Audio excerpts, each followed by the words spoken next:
Doctrine of colourable legislation या छद्म या आभासी विधायन का सिद्धांत, जिसे कि कॉन्स्टिट्यूशन का फ्रॉड भी कहा जाता है, फ्रॉड ऑफ द कॉन्स्टिट्यूशन, ये एक डॉक्ट्रिन या प्रिंसिपल है जो कि पार्लियामेंट या जो भी हमारी लॉ मेकिंग अथॉरिटीज है उनको बेसिकली अपनी अथॉरिटी, अपनी अधिकारिता के बाहर जाकर काम करने से रोकता है। और सीधी सी बात इसमें यह कही जाती है कि अगर कोई काम डायरेक्टली तरीके से गवर्नमेंट नहीं कर सकता तो उस काम को इनडायरेक्ट वे में भी नहीं किया जा सकता। फॉर एग्जाम्पल कि अगर स्टेट गवर्नमेंट के पास राइट नहीं है कि किसी पर्टिकुलर सब्जेक्ट पर वह लॉ मेकिंग कर सके तो उस पर वह लॉ मेकिंग नहीं करेगा।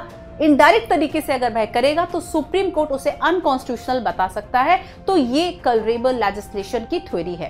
तो doctrine of colourable legislation basically government के कॉम्पिटेंस यानी कि उसके काम करने की क्षमता के आधार पर डिसाइड करता है कि क्या उसको लॉ मेकिंग करना चाहिए या नहीं, ना कि वह किसी मोटिव को देखता है। एक केस आया mister Balaji versus Mysore case 1962 में, और इस केस में मैसूर गवर्नमेंट ने क्या किया था कि ब्राह्मण कम्युनिटीज के अलावा जो भी अदर कम्युनिटीज है सभी को socially and educational backward classes का दर्जा दे दिया। एंड इसके बाद जो रिजर्वेशन सीट थी वह 68% हो गई और उसके बाद जो मेरिट बेस्ड सीट थी वह केवल 32% रह गई।